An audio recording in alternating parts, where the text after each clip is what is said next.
Welcome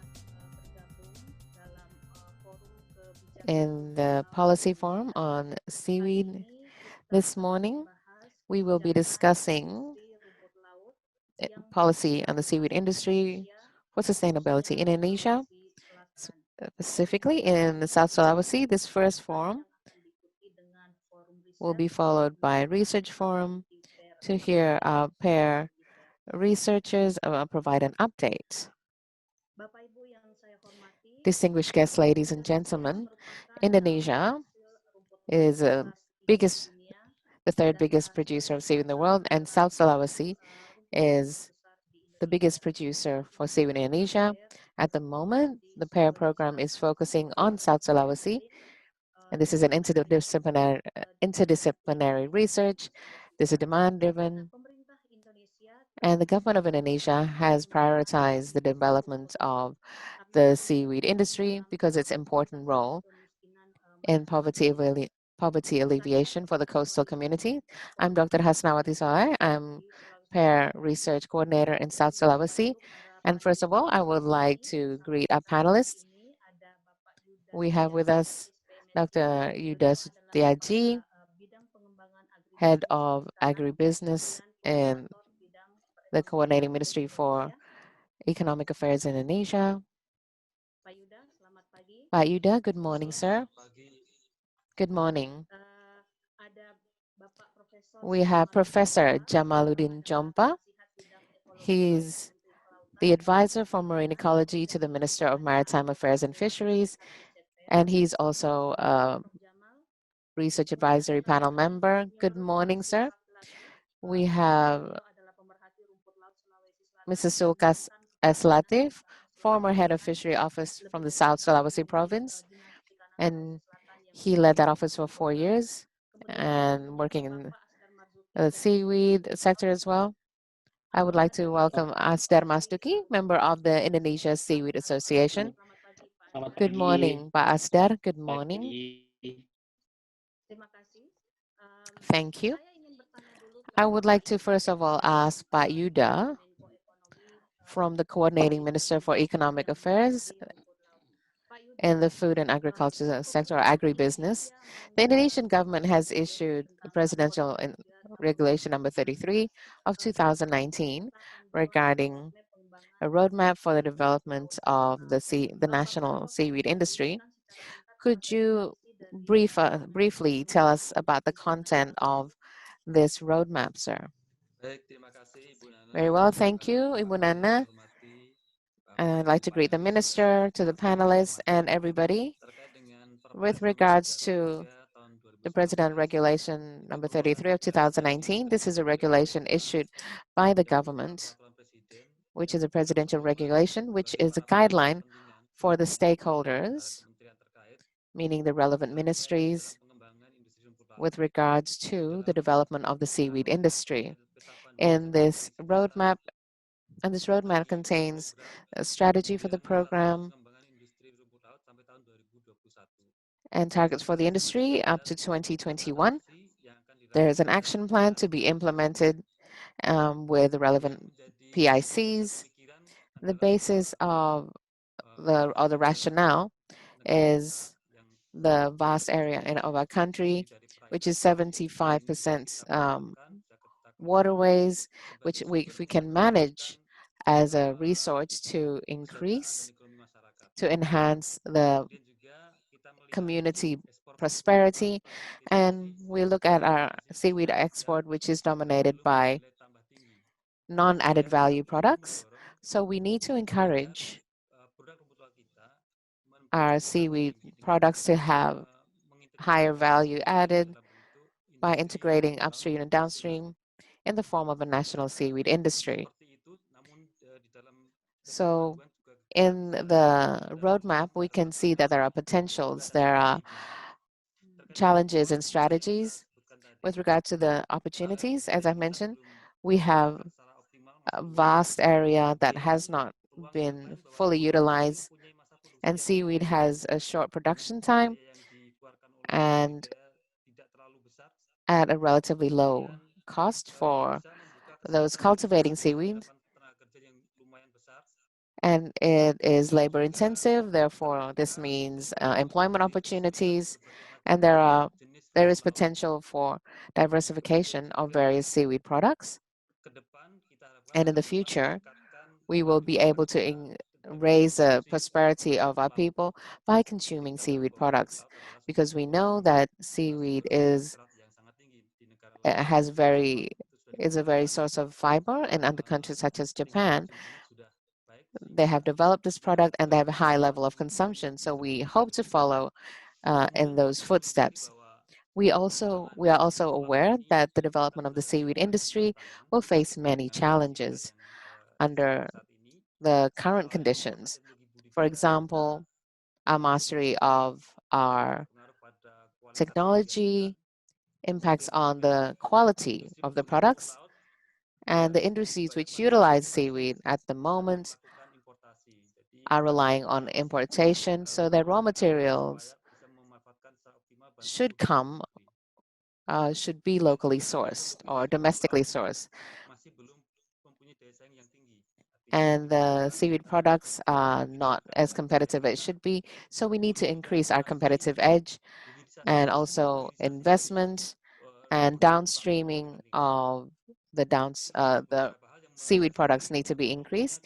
So this underlies the reason why we need to develop this industry together using the roadmap that we have developed and that has been issued by the government of Indonesia. And this involves all the stakeholders working in the seaweed industry. And with regards to the target, because this guideline or the roadmap, although it was issued in 2019, the title is 2018 to 2021. So every year we do have key targets in the roadmap, and that's explained quite in detail in the roadmap as to the targets for the respective years. With regards to research, we have included in the roadmap that the research that has been done, and we encourage further development of research. So this is about the cultivation, the the contents of seaweed, utilizing seaweed as cosmetics for food, and research into the utilization of seaweed as organic fertilizer. So there's some different research scopes that have been identified and stated in the roadmap for further development. In addition, in the roadmap, it encourages the research into new varieties of seaweed as both interim products and finished products, both for national and global scale. So we are encouraging new species development and the development of the products, both interim products and finished products. So, Dr. Nana, that's a few of the provisions in the regulation and the targets we wish to achieve. Thank you, Pak Yuda, for your presentation. I would like to now go to Professor Jamal. Pak Yuda mentioned that we still need innovation, added value. I would like to ask Professor Jamal, with regards to the potential for innovation, can you comment and the potential for research and development, both in private and public sector, to strengthen this industry? Thank you, Dr. Nana. Thank you, Pak Yuda, for elaborating. And the concept in the roadmap is good. It's just a matter of endeavoring to optimize this joint endeavor. So Dr. Nana has already underlined the importance of collaboration between different stakeholders, the university, the government preparing the policy and the roadmap. But we also hope that the private sector can be actively involved, because innovation will not produce good market if the business practitioners are not involved. So I think it was great to have a business community in member in the panel, so we can walk hand in hand, work together to produce a product of excellent quality, because there are other countries producing the same commodity, even though Indonesia is quite highly ranked, then followed by Chile, the Philippines, even China. But what is important here is that we need to prepare to provide this high quality. Added value is always a concern for the government, because we want to ensure that we are not complacent and only sending out raw materials. But Yuda has already said that it will be important to conduct research for cosmetics, fertilizer, etc., food, etc. So we need to bring in the industry at the earliest stage so that this can be done rapidly. So we shouldn't end with research outcomes. We're not getting to the important downstream industry, and that these innovations are not being adopted into the market. This is important because Indonesia, sometimes we're jealous, we are envious, we produce raw materials, then we re-import products processed in other countries. This is something that we can enhance in the future. We do not need to regret this, but through more aggressive development. We've we we've only been able to use a third of the potential that we have. We can still do more. So the amount and the quality of the product and diversification must work together with product innovations related to domestic need, which I think is important. And it's not just for exports, because Indonesia is the fourth biggest country from population. It's a great market, and this is a food product that can complement and overcome shortcomings in nutrition and overcoming stunting issues or diseases that Indonesia needs to seek solutions for domestically. I think that's all, Dr. Nana. I hope that our colleagues from the private sector will be more aggressive in becoming competitors. We must encourage them to be in the front line to compete with our colleagues from other countries, so that we can intervene in this sector and innovate for export products. We shouldn't focus on producing raw materials or half-finished products and then export that. And that's all for Dr. Nana. We hope our colleagues in university and research and development centers can be more creative and innovate in diversification of the species. We are still focusing on Cotonae, Gracilaria, and Spinotum. And there are many other species that are promising for further development. Thank you, Professor Jamal, for your presentation. I would like to go to Pak Sulkaf now. Pak Sulkaf, could you talk about the implementation of the seaweed roadmap in South Sulawesi? Could you talk to us about that, please, sir? Very well. Thank you, Bu Nana. So the roadmap for development of the industry in Indonesia is something that Sulawesi has played a role in. Right now, we have 6 actors. There are 3 that are owned by the government, and that's still ongoing. So all of us provide support. We all support added value, but we all must recognize that seaweed in Indonesia, 95% of seaweed in Indonesia come from Eastern Indonesia. 30% of that originates from South Sulawesi. Therefore, for us as producers, we should develop the industry. but don't distort the market. Because if we have a market distortion and if we distort the market through policies, the impact will be on the growers and those cultivating seaweed. So that's so it's important for South Sulawesi to interpret the roadmap. So we're discussing the first point first. So develop the industry. My opinion is that we talked about the six areas. In our discussion of producers, we have to compete with industries and overseas industries, and we have to be able to achieve seaweed powder. They believe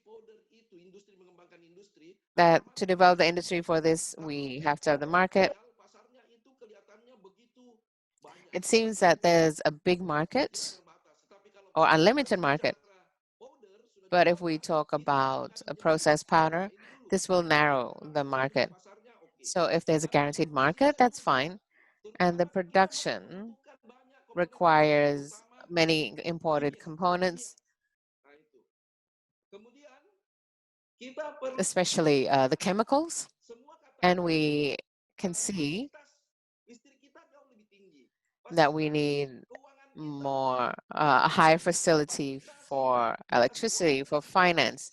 So all the facilities are more expensive because many of these elements come from overseas. So how can we compete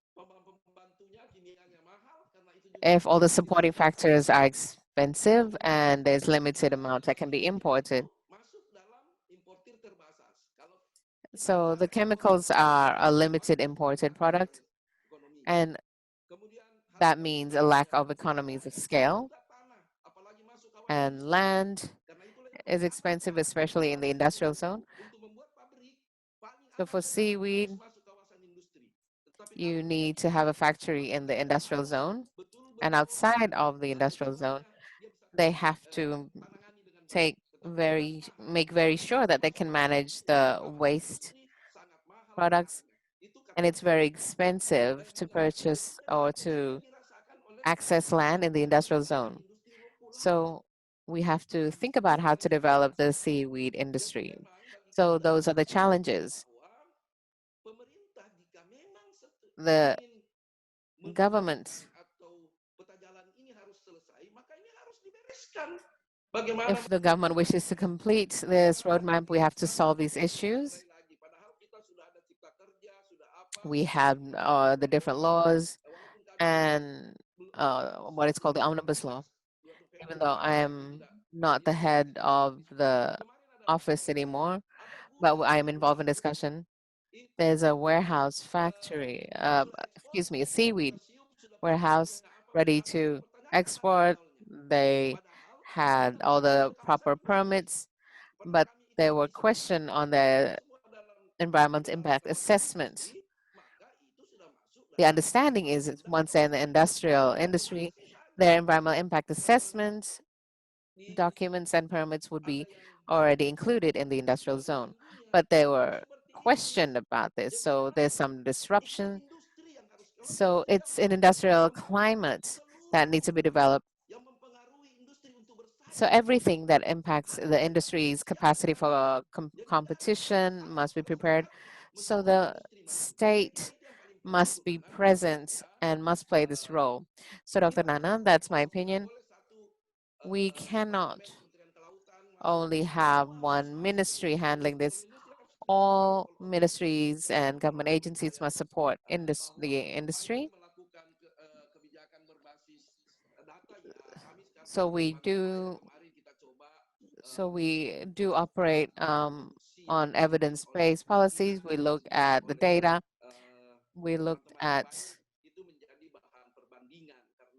had data for comparison because we don't have the overall data. So once it's all combined, and if we arrange this better, I believe that we will be able to come up or generate a formula where we can all utilize this concept. Thank you, Pak Sulkaf. I would like to welcome Ibu Musdalifah.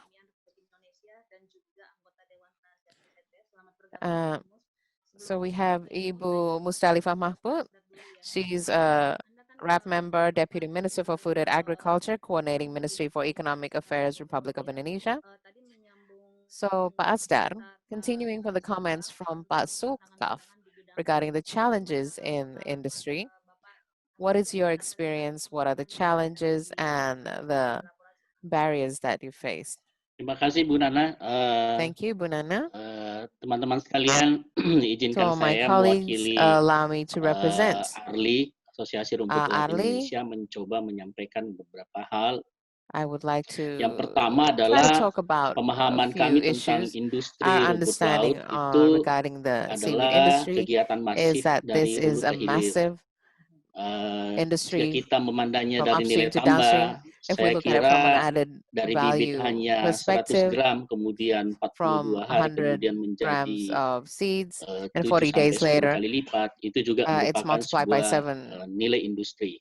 10 to 7 Di times. hilirnya That's tentu industrial pohon value. industrinya semakin ke ujung semakin And besar, of tetapi course, nilainya semakin besar, tetapi ujungnya going semakin menyempit. downstream, Saya the sangat value setuju is apa yang higher, but disampaikan it oleh is Pak Sulkaf, the market karena does beliau then narrow. beberapa I agree with kali Pak Sulkaf mendampingi kami because he has provided melakukan us with guidance. He's semacam accompanied us diplomasi ekonomi khususnya to rumput conduct laut economic di International Seaweed diplomacy Symposium di in beberapa international negara. seaweed symposiums in several countries.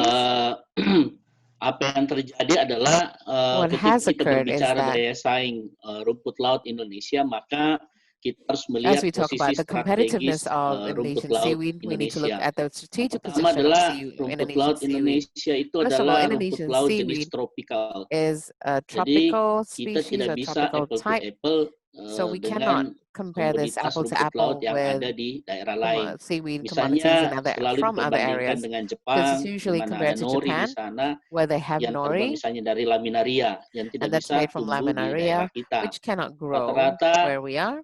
komoditi rumput laut yang ada di The luar seaweed commodities negara tropis seperti in kelp other yang ada countries, mungkin di such as kelp, Australia, that you kemudian might di have in Eropa, Australia itu and in Europe, bukan jenis rumput laut yang tropikal. those Sehingga are kita not harus melihat tropical sisi species. So strategisnya, di we mana need to look at the kita strategic posisi position, pasar dan tempatnya. the Apakah position of the kita market menjadi or the komoditas utama di location sana of the ataukah hanya market. menjadi semacam Would we be the main pembantu atau product or misalnya just a pencampur. complementary product? Yang kedua adalah And kapan itu secondly, dibutuhkan? Apakah when is sepanjang it tahun necessary? ataukah Is it misalnya hanya all year beberapa bulan di or is antara it setahun itu? seasonal? Is it Misalnya a few months in the negara-negara year? 4 musim tentu So juga for punya countries with produksi 4 juga. seasons, they are Nah, of apa course hubungannya have dengan their production. industri? And how is Saya that related to rasa the dalam industry? sistem I global believe that value chain, in the global komoditi value itu chain system, ditentukan, saya the setuju commodity dengan is program determined, and PAIR. I Salah agree satunya with the adalah PAIR logistic program, cost. Kalau looking kita at berbicara logistic daya costs. saing, If kita we mau talk about masuk ke competitiveness, wilayah Eropa, and bisa if we saja talk kita about masuk, going to tapi Europe, pasti ada it is timingnya. possible, Ketika but misalnya there's wilayah a certain timing Jepang, to it. Korea For Selatan, Japan, South kemudian Korea, Cina tidak and berproduksi, China, maka kita bisa if they're masuk ke not sana. Tapi ketika producing at that time of mereka the bisa year, if they're produksi not di producing, bulan-bulan then we can enter tertentu, their market. pasti kita If tidak bisa they are masuk, tidak bisa bersaing producing karena seaweed at logistik certain costnya time of the mereka month, lebih murah.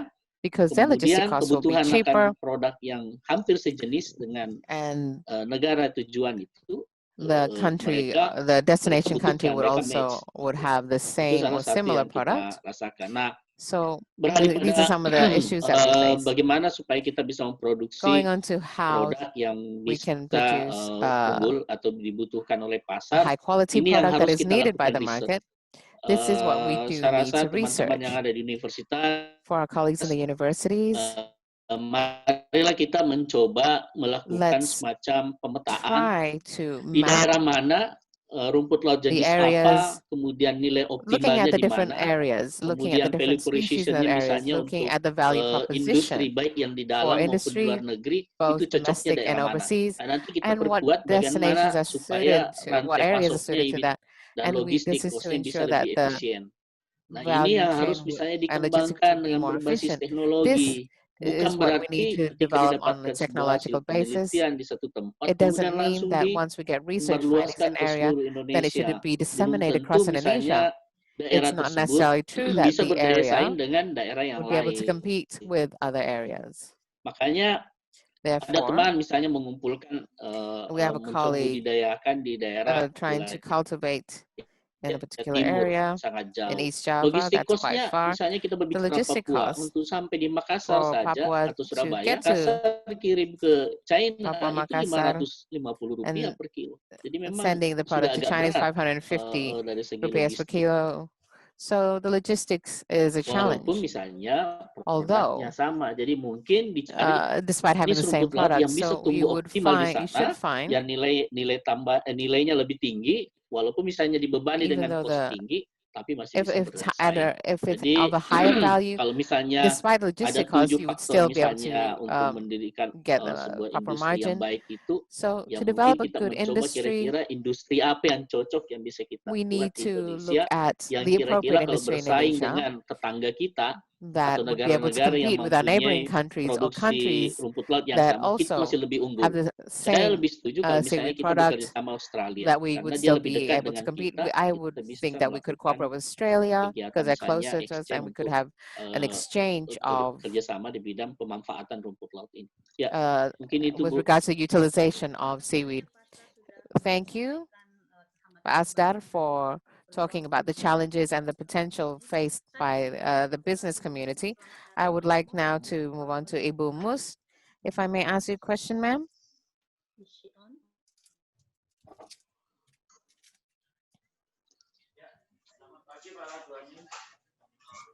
Sepertinya Bu Mus masih paparan, Bu, di forum I lain. think she's still giving a presentation.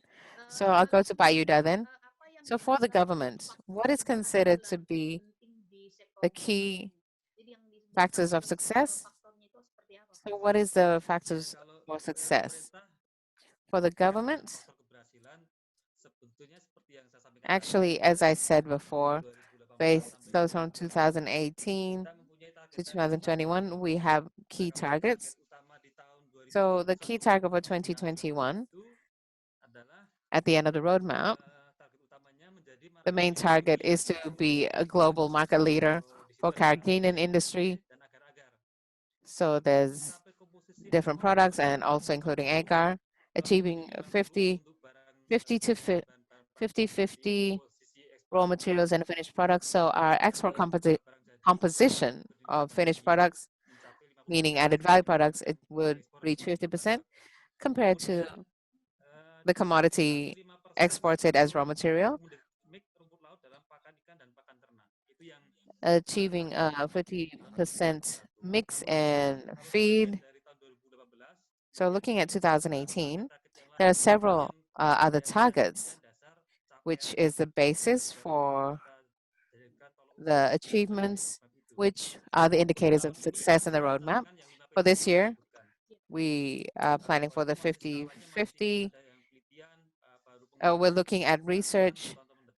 We're hoping that for the next year, we hope that this will develop further and we can produce the 5 Ps of feed, pharmaceutical, cosmetic products, food products. So we have identified this, but some are still at the research phase and still at the preliminary development stage. Our export composition targeted this year, which is 60-40 between finished product and raw material. And this is still fluctuating. We achieved it in June, but perhaps it was down again in August. So we'll see what happens at the end of the year. And also our market penetration, which is 10% of the world Caribbean market.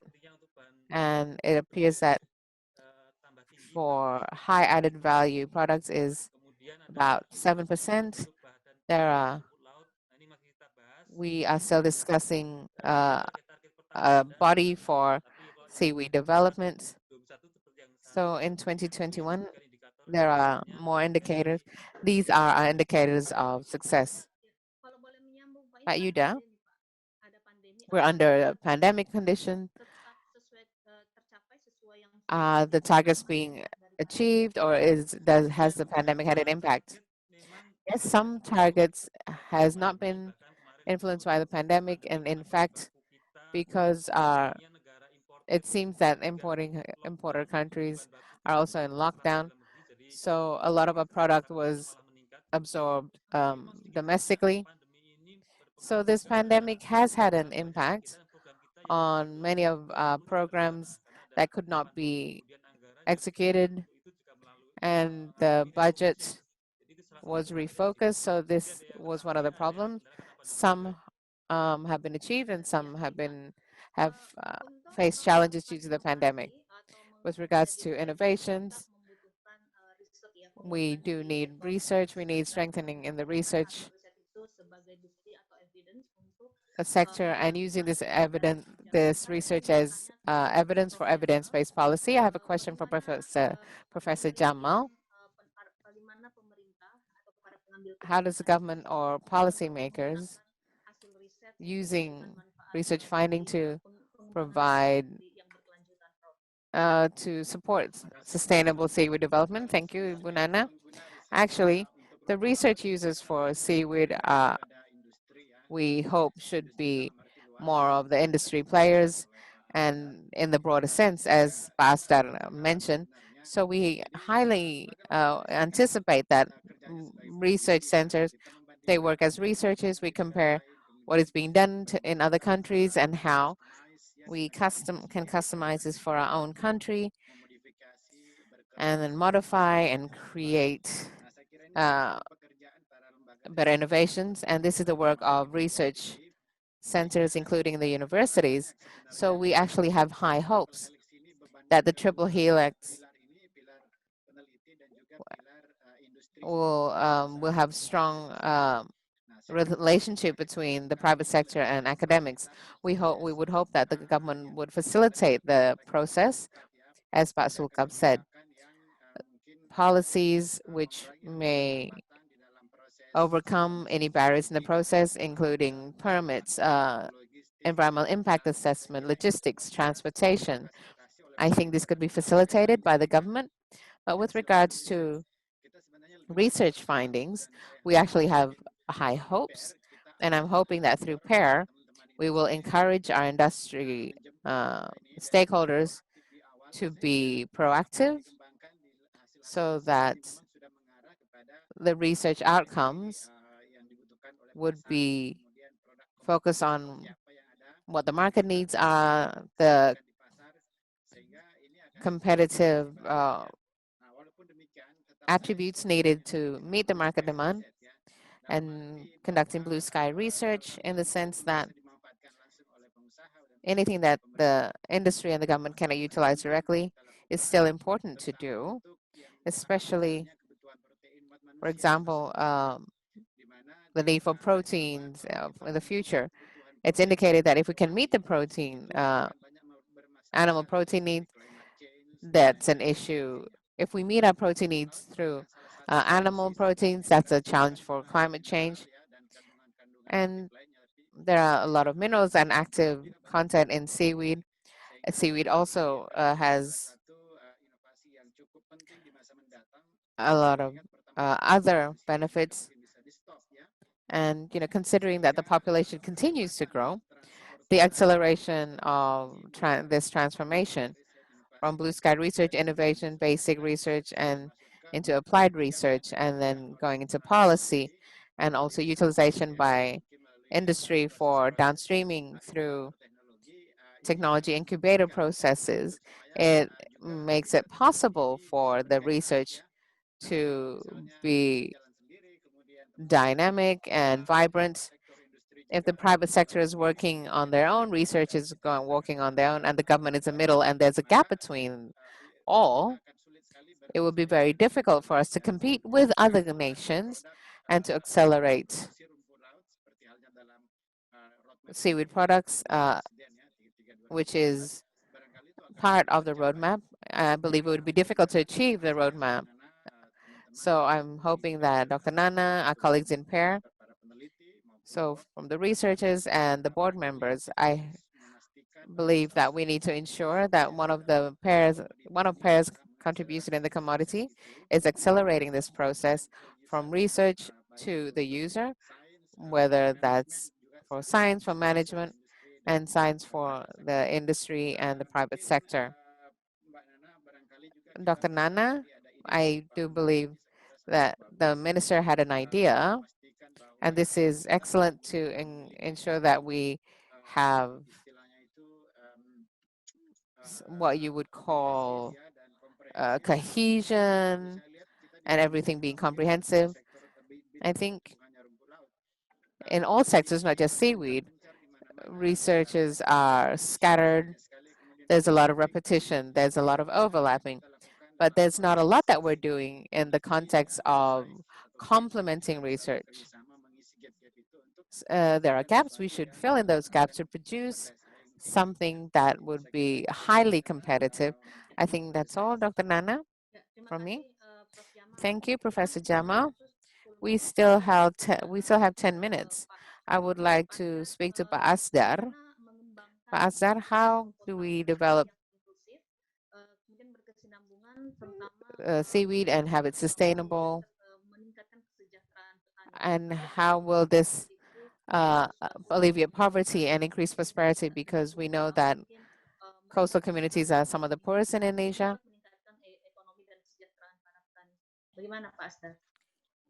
And Pastor, can you talk about that, please? Thank you, Dr. Nana. We believe that all business practitioners from upstream to downstream, they are all business entities and they are inseparable. This means that the values that need to be achieved is optimal benefits that can be enjoyed by all. So from the growers, for example, we have those working on the seeds, there are those that are involved in drying. And if they are not receiving their decent wages or returns, obviously the industry will not have the momentum it needs. So it's actually about making sure all the actors feel part of this, the greater industry, so that they all participate in accordance with their position and ability. This needs collaboration. Therefore, a platform is necessary whereby all the business practitioners, players are on a level playing field. It doesn't mean that the upstream is more important than the downstream, because there's a problem in the upstream area, there's a problem, that means a problem in the downstream. So in 2015, Adley, the association has rearranged itself as a business entity. We cannot blame the growers who are always making mistakes in post-harvest processing. Perhaps the industry is contributing to this. Perhaps there needs to be proper assessment, proper standards, or perhaps it's a problem with the middlemen who are not providing proper supervision, or perhaps it's from researchers or from the government that is providing facilities, but not appropriately, and that doesn't provide any leverage. So it's about inclusivity. If one person is well, everybody should be feeling well. And it's about a sense of ownership, and therefore sustainability opens room for cooperation and collaboration with all parties, including the government. We've sat in Ibu Musdalifa's office. I provided some input regarding what we face in the field, and I told her that if we don't manage this business properly, we'll be wasting the value. It's just a trade. In fact, there's artisanal value to it. In Indonesia, we can produce almost all year round. All the coastal areas can be planted. We have 33 industry in Indonesia, so perhaps it's about reinforcing and strengthening each part of the value chain. and also reinforcing the relationship, allowing for a strong business relationship. So we need to fill in the gaps, and that's what our colleagues from universities can do in all areas where there's potential for seaweed cultivation. And we have to ensure that this endeavor can be properly financed. Because so from our financial institutions, when they look at seaweed, they think, no, that's high risk. And it's not apple to apple. For example, you cannot equate mining with seaweed cultivation, especially because it's an marine culture. So we need to have a mutual platform. If this cannot be achieved, it would be easy for us to be manipulated from external parties, and we would then be dependent on a supply and demand and price. So what and any system that we build will be easily dismantled. Thank you very much for Asdar. So we need to close soon. I would like to have some closing remarks from Sulkaf. You have a minute to talk about your hopes for the industry. Very well. I would just like, so there are two issues. There are two issues that I faced as the head of the agency. An investor from Chile came to me, and he had a difference of opinion with a partner in South Sulawesi in establishing a factory. At the time, they came to me and they said, is it right that the price of land in South Sulawesi in the industrial industry is such? And said, yes, if you're going to cooperate. And the machinery from Chile cost about 6 billion rupiahs. And the land in the industrial zone, which belonged to Indonesian business people, was cost more than the machinery. They didn't believe it. They asked me as the head of the agency at the time, what if I open outside industrial zone? I said, that is possible. However, you would have to have strong waste management, because there are other industries that will not work in the industrial zone who purchase cheap land, and they might have not had any neighbors at the time, but within 10 years, there are a lot of settlements encroaching on them. And they could know they had to refurbish, or they had to do better with their waste management. So the biggest cost in Indonesia is land for industry, and overseas, the government provides the land. And so that's my first experience. Secondly, I had an experience that developing an industry is not easy. If the price of seaweed at the time, I don't know how much it is now. So if it's above 20,000, we're better off selling raw material. I think that's all. What I would like to say is that our hope as a producer of seaweed is that we should never have policies that distort the market. Let the market work between the industry and those cultivating seaweed or the growers. Pasulkat, we do actually have a lot of questions, but we are at the end of the available time. I would like to thank all our panelists today.